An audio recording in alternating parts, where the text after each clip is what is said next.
Good morning बच्चों। आज हम सेनापति का ऋतु वर्णन पढ़ेंगे। तो ऋतु वर्णन में पहला पद है आपका वसंत ऋतु के बारे में, जो हमने पाठ परिचय में पढ़ा था कि इसमें इन्होंने ऋतुओं का वर्णन इन्होंने अपने इन पदों में किया है। तो पहला पद है उसमें किसका वर्णन है भाई? वसंत ऋतु का वर्णन है। और वसंत ऋतु जैसे आपके श्लेष अलंकार के बारे में बताया था कि श्लेष अलंकार में दो अर्थ निकलते हैं, दो या दो से अधिक अर्थ निकलते हैं। तो यहाँ उन्होंने ऋतुओं का वर्णन किया है और उन ऋतुओं में दो से अधिक अर्थ हैं। तो वसंत ऋतु को किसके समान वर्णित किया है उन्होंने? एक राजा की सेना के समान वर्णित किया है। जिस प्रकार से राजा की सेना अकेली नहीं आती, उसमें अलग अलग दल होते हैं, सेनापति होता है, राजा स्वयं होता है, उसी प्रकार वसंत ऋतु में चारों तरफ तरह तरह के जो फूल खिलते हैं अलग अलग तरह के। तो उन दोनों में कंपैरिजन किया गया है, तुलना इन दोनों में की गई है, उसी का वर्णन इसमें किया गया है भाई। बरन बरन तरु फूले उपवन बन। तो बरन बरन यानी तरह तरह या अलग अलग, तरु यानी वृक्ष, फूले यानी खिले, उपवन बगीचे, वन यानी वन यानी वन में। सोई चतुरंगी संग दल लहियतु है। लहियतु यानी सुशोभित है। सोई चतुरंग, चतुरंग यानी चार अंगों वाली, चार सेना के लिए लेंगे राजा की तो चार अंगों वाली, और फूलों के लिए लेंगे तो चार रंगों वाले, मतलब अलग अलग रंगों के। तो पहले हम वसंत ऋतु से ही ले लेते हैं। इसमें एक पहले वसंत ऋतु का बताती हूँ कि वसंत ऋतु में पेड़ों पर क्या है, वन और उपवन में पेड़ों पर तरह तरह के या अलग अलग फूल खिले हुए हैं। वसंत ऋतु में बगीचों में, वनों में, पेड़ों पर अलग अलग तरह के फूल खिले हुए हैं। सोई चतुरंगी दंग, वह चार रंग के फूल क्या हो रहे हैं? सुशोभित हो रहे हैं। अलग अलग रंग के फूल सुशोभित हो रहे हैं।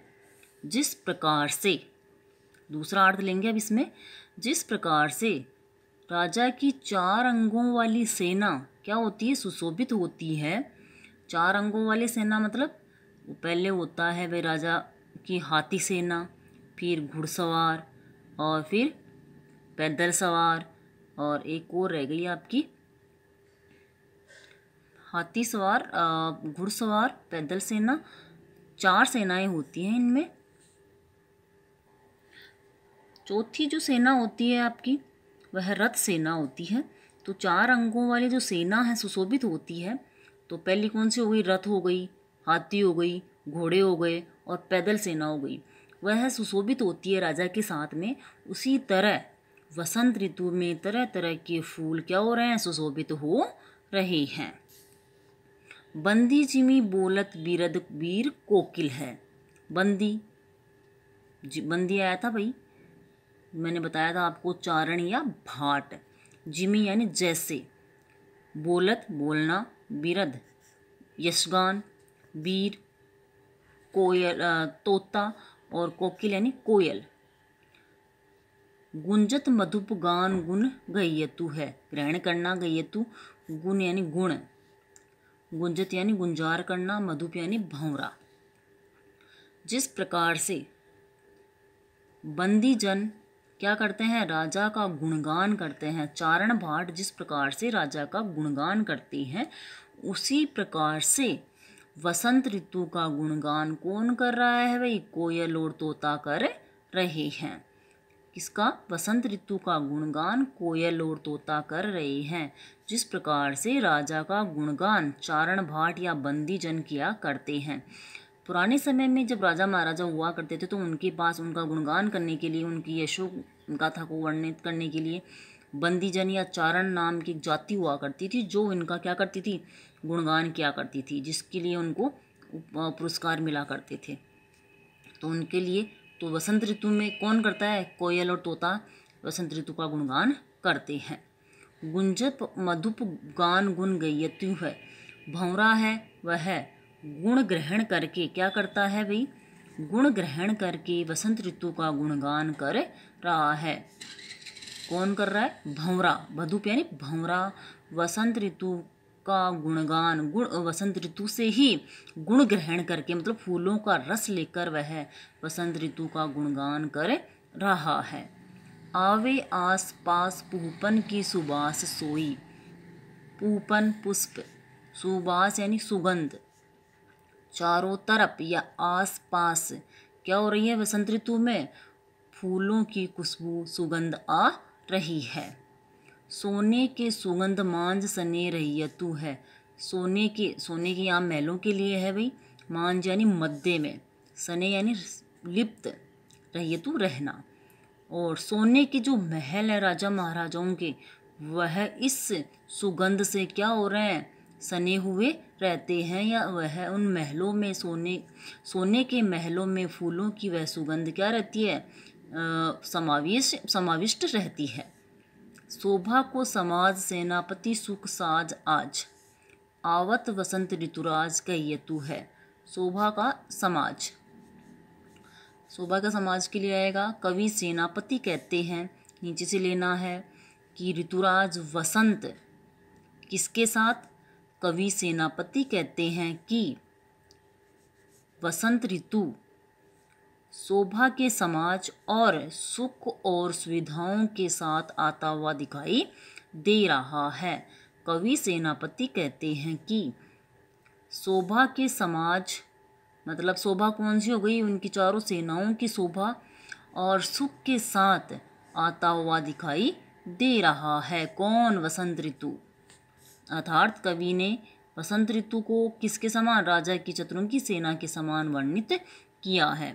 तो एक ही पद में दो अर्थ हैं तो श्लेष अलंकार हो गया भाई, मतलब एक से ज़्यादा अर्थ निकल रहा है तो वहाँ कौन सा अलंकार होगा, श्लेष अलंकार होगा। नेक्स्ट है आपका, इसमें इस पद में आपके दो ऋतुओं का वर्णन आपको देखने को मिलेगा। एक है वर्षा ऋतु और दूसरी है ग्रीष्म ऋतु। ग्रीष्म यानी गर्मी की ऋतु। देखे छिति अंबर जले है चारी ओर छोर। पहले हम किसका लेंगे, ग्रीष्म ऋतु का, गर्मी की ऋतु का, कि गर्मी में छिति यानी धरती, अंबर यानी आकाश, जले यानी जलना, चारी यानी चारों ओर छोड़ जाओ, मतलब चारों ओर से। कवि कहते हैं कि गर्मी की ऋतु में धरती और आकाश जलते हुए, चारों ओर से जलते हुए दिखाई देते हैं। तीन तरबर सभी को रूप हर्यो है। तीन यानी उसने, किसने, गर्मी ने, तरबर यानी वृक्षों का क्या कर लिया है, और सारे पेड़ों का रूप हर लिया है, सारे पेड़ों की हरियाली को नष्ट कर दिया है गर्मी ने।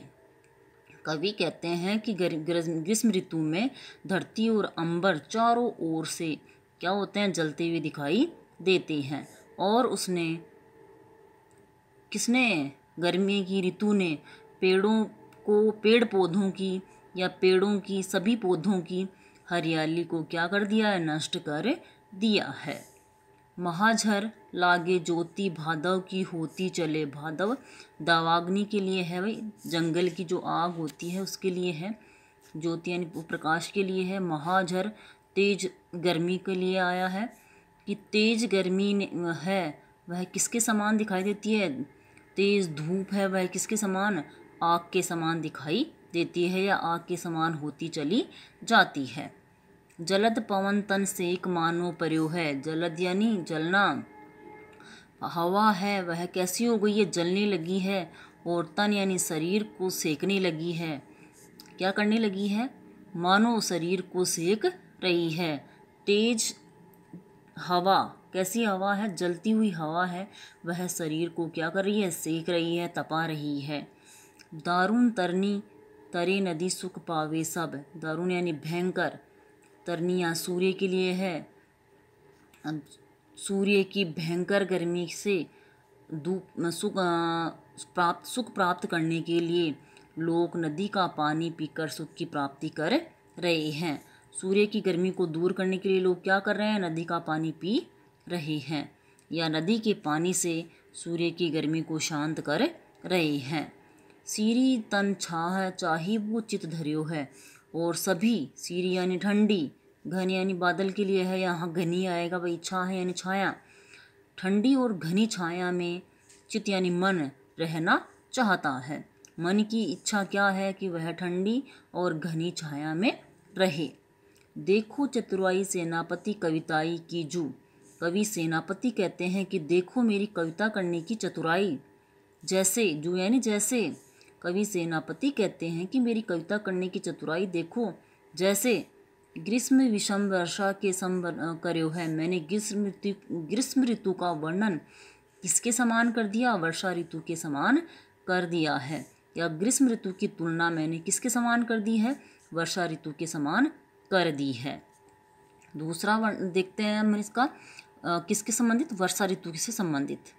दूसरा है आपका किससे संबंधित? वर्षा ऋतु से संबंधित है। 2 अर्थ निकलेंगे इस पद के आपके। तो दूसरा है देखे चिति अंबर जले है चारी ओर छोर। वर्षा ऋतु में धरती और आकाश चारों ओर क्या दिखाई देता है? जल ही जल दिखाई देता है। 3 तरबर सभी को रूप हर्यो है। और उस वर्षा ऋतु ने पेड़ पौधों की हरियाली को नष्ट कर दिया है। कैसे नष्ट किया है भाई? तेज वर्षा के कारण पेड़ पौधे क्या हो गए हैं? उखड़ गए हैं, जिसके कारण उनका रूप नष्ट हो गया है। महाझड़ लागे ज्योति भादव। यहाँ भादवे महीने के लिए आया है भादव। महाझड़ वर्षा की झड़ी लगी हुई है और यह झड़ी कौन से महीने तक चलती है? भादवे के महीने तक चलती है। जलद पवन तन सेक मानो पर्यो है। और बादलों में हवा में बादलों का जो पानी है वो क्या हो गया है? मिल गया है। वह हवा में बादलों की बूंदें मिल गई है, जिससे वह शरीर को क्या कर रही है? भिगो रही है। मतलब झड़ लगा हुआ है और झड़ में लोग घूम रहे हैं और घूमने से वह शरीर को भिगो रहे हैं। दारुण तरनी तरे नदी सुख पावे सब। नदी ने है, यहाँ तरनी नदी के लिए आएगा भाई। नदी ने है वह भयंकर रूप धारण कर लिया है। सॉरी, तरनी नाव के लिए आएगा, नदी के लिए नहीं। जिसे पार करके, जिसे नाव से लोग पार करके सुख की प्राप्ति कर रहे हैं। नदी ने क्या कर लिया है? भयंकर रूप धारण कर लिया है, जिसे लोग नाव से पार करके सुख की प्राप्ति कर रहे हैं। सीरी घन चाहे चाही बोच धर्यो है। सभी बादलों की ठंडी छाया में रहना चाहते हैं। सबके मन की इच्छा क्या है? बादलों की ठंडी छाया में रहने का उनका मन है। देखो चतुराई सेनापति कविताई की जू। कवि सेनापति कहते हैं कि मेरी कविता करने की चतुराई देखो कि मैंने यहाँ क्या आएगा भाई? वर्षा ऋतु को किसके समान वर्णित किया है?